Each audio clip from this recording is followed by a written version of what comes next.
Phoenix Suns have made one of the most dramatic turnarounds of any NBA team. Last year, they finished 34-39, and despite going 8-0 in the bubble, failed to make the playoffs. This year, they have completely surpassed expectations and are now making a run to the number 1 seed in the Western Conference. But does this roster really have what it takes to compete in the West? Or are they a regular season team bound for a first-round upset? Let's take a biased look at the Phoenix Suns. Booker, this is for a win.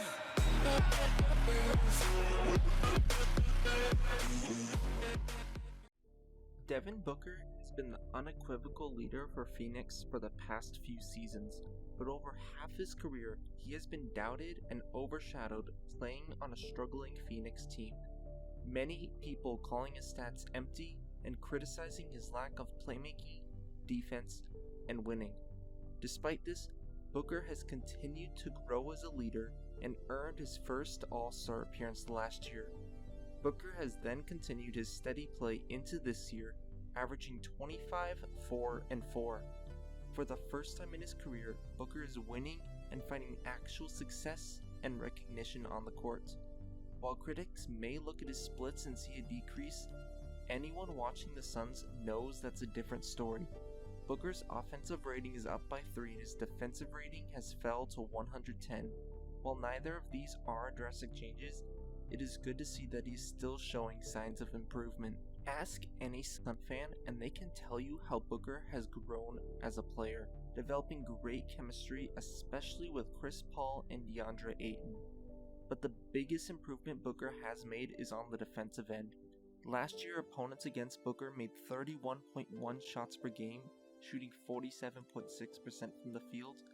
This year, that has dropped down to 28.5 shots per game at 46.8%. And while many of his other advanced stats have stayed the same, like tip passes and contested shots, the eye test has been showing an increased effort and hustle defensively. But Booker by no means is a defensive all-star, and out of the Phoenix Suns starting lineup, he is still the worst defender, but an average defender at that.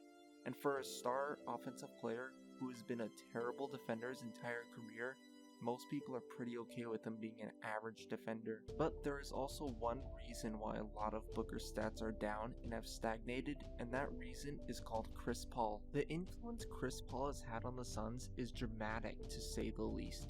A recent stat came out telling just how influential Chris Paul is on changing the winning percentages of the teams he's joined. The Hornets saw 24% more wins, the Clippers saw 21% more wins, the Rockets saw 12% more, the Thunder saw 13% more, and currently throughout the season, Phoenix has seen about 24% more wins since adding Chris Paul. Every team Paul has been on has shown a dramatic improvement from before he was there. This guy just wins games. Paul is also an all-time playmaker and defender. Even at his current age, he is still making plays, being 4th in assists and 14th in steals per game. But the most underrated part of his game is Chris Paul's clutch ability. In players who have been in more than 20 clutch moments this year, that is anything within 5 points with 5 minutes left, Chris Paul is averaging 3.6 points per game, which is 10th in the league and 1st on the Suns. His clutch shooting has been around average, shooting 48% from the field, and Chris Paul has had quite a few games this year where he is the go-to offensive man for Phoenix. When Booker or Ayton is struggling, Paul has proven that he can be a consistent go-to player who can sometimes go off when needed. You don't even have to go too far back to find a highlight of Chris Paul carrying the Suns. On April 26th, the Phoenix Suns went up against the New York Knicks, another team finding sudden success seemingly out of nowhere. The entire game had been a close nail-biter, despite solid play from Booker and Ayton.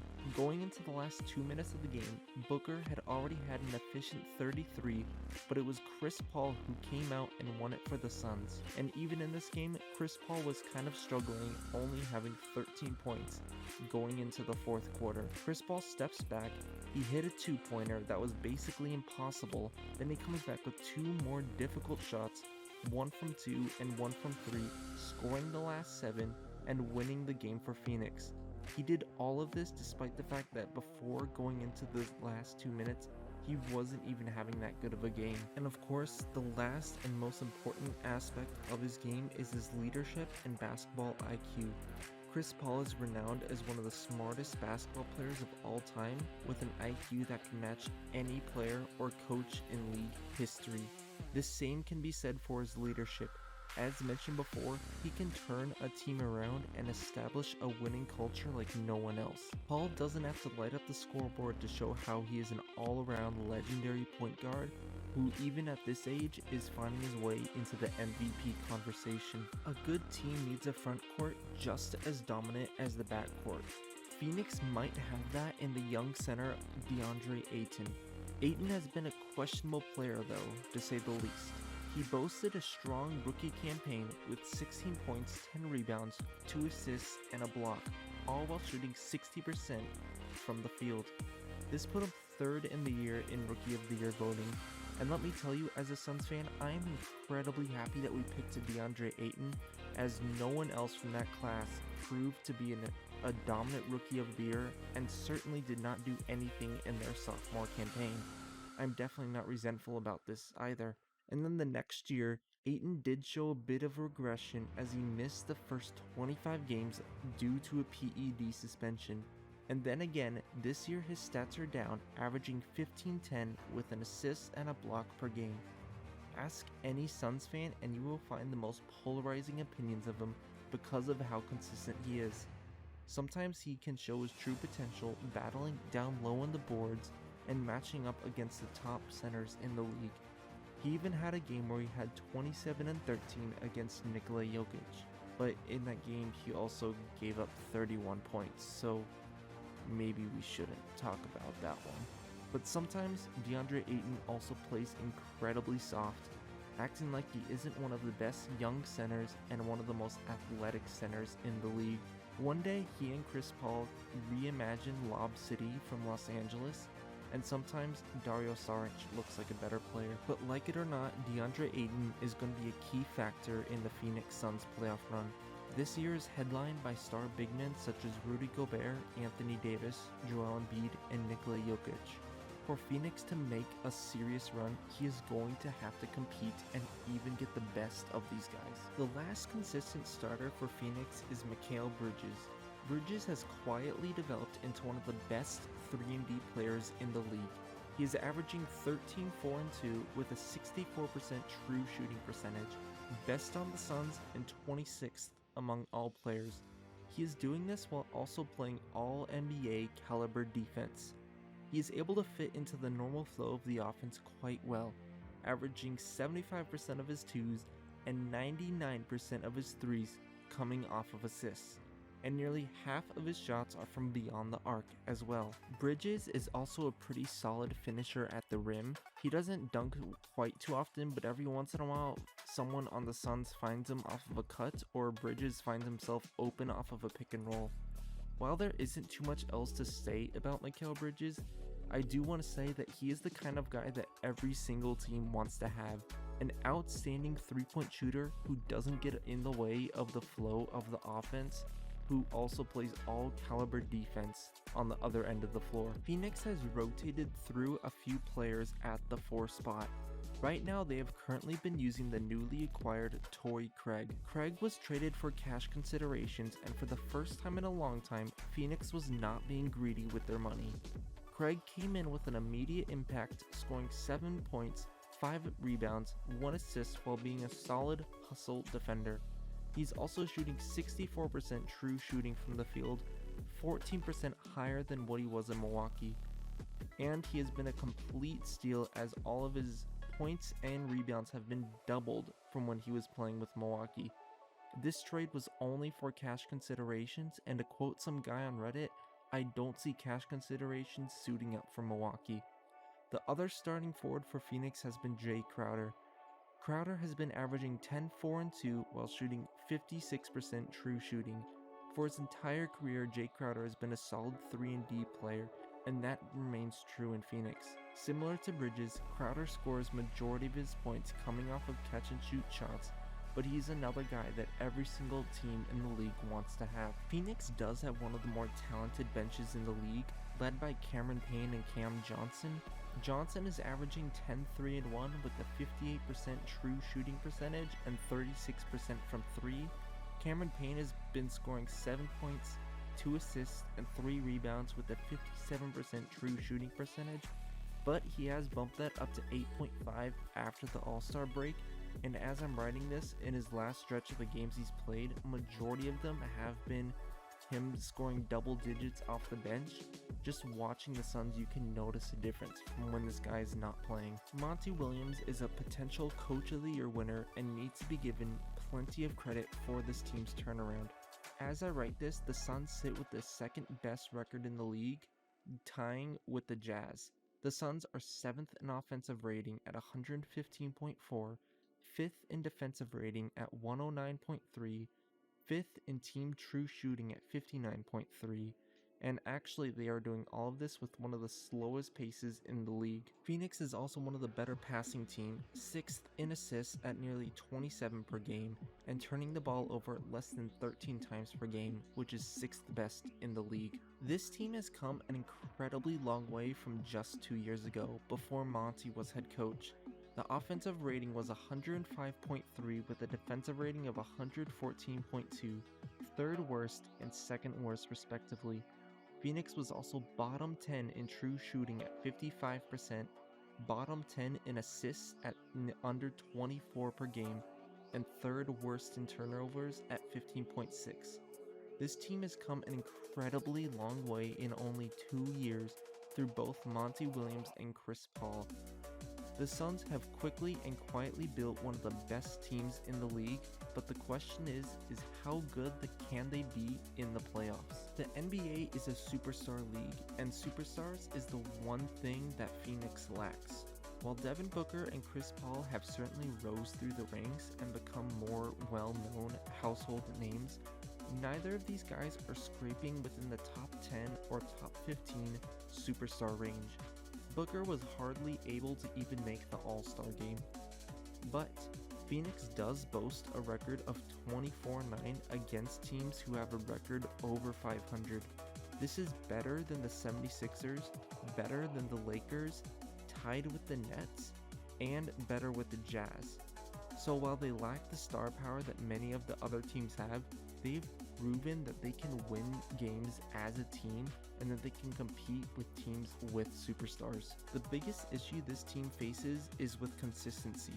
As good as Booker is, if he's having a rough shooting night, his playmaking and defense can only go so far. And unlike many stars of his caliber, we've never actually seen Devin Booker in the playoffs.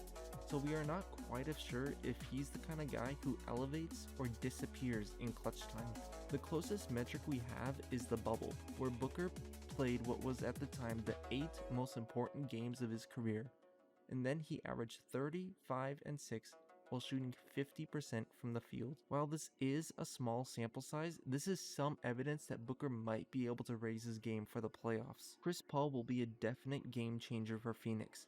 Not only is he a veteran and a leader, but Paul is a consistent playoff performer, averaging 20 points, 5 rebounds, 8 assists in playoff games. And just last year, he averaged 21 points, 7 rebounds, 5 assists, and took a struggling Thunder team all the way to the second round. Paul's shooting, defense, and playmaking will go a long way for Phoenix in the playoffs. Ayton is a huge mystery going into the playoffs. When he's on, he is on, throwing down lobs and being one of the most tenacious rebounders in the league, and even boasting a post game to beat most defenders. But Ayton is bound to go up against an all-star or even an MVP caliber big man. A large part of the Suns' success will depend if he can compete with these guys. For the Phoenix Suns, I have elected that Mikal Bridges will be the X factor for their playoff run. In this perimeter player heavy league, a long athletic defender is what every single team needs. Going up against guys like LeBron, Kawhi, Paul George, and our god Joe Ingles, Bridges' ability to defend and lock down the other team's number one will be huge for Phoenix and their defensive scheme. His ability on offense will also go a long way too. His consistent 3-point and ability to space out the floor is incredibly valuable. Bridges is also a great corner 3-point shooter who has been able to hit time and time again clutch 3-pointers for Phoenix. If Bridges is able to elevate his game and hit shots off the dribble, able to find cuts, or if he can hit his corner 3-pointers come clutch time, the Phoenix Suns are going to be a much more successful team and a team that looks like that they can actually bring home the NBA Finals. I do also want to mention that injuries have also significantly affected the rankings in the West. Phoenix was lucky as no part of their big three missed significant playing time, but the Clippers lost a lot of games without Kawhi. The Lakers missed LeBron and Davis for significant stretches of time, and the Nuggets also lost Jamal Murray for the year. All of these star injuries may have allowed Phoenix and even the Utah Jazz to rise to a better record of what they are. Throughout the year, Phoenix has shown that they are a good all-around team with a strong culture and a winning mentality who can compete with anyone, but their outstanding record is still questionable with stars missing time. It is just tough to judge how good they would have finished without Anthony Davis, LeBron, Kawhi, and Murray missing time. We are going to have to see if they can elevate their game and if they can actually live up to the hype. Much like the 04 Pistons, Phoenix would be a championship team built around team play, not a star player or a big three. But just as their ceiling is high, their floor is low. I also believe that Phoenix could be just like the 2007 Mavs, having a great regular season, high playoff expectations, and then completely flaming out in the first round. Depending on how the season and how the play-in tournament plays out, the Suns could play Damian Lillard, Ja Morant, Luka Doncic, or even LeBron James in the first round. The Suns have to be careful in order to not be embarrassed on the national stage. But make no mistake, any team that is sleeping on Phoenix may be a team watching them come June.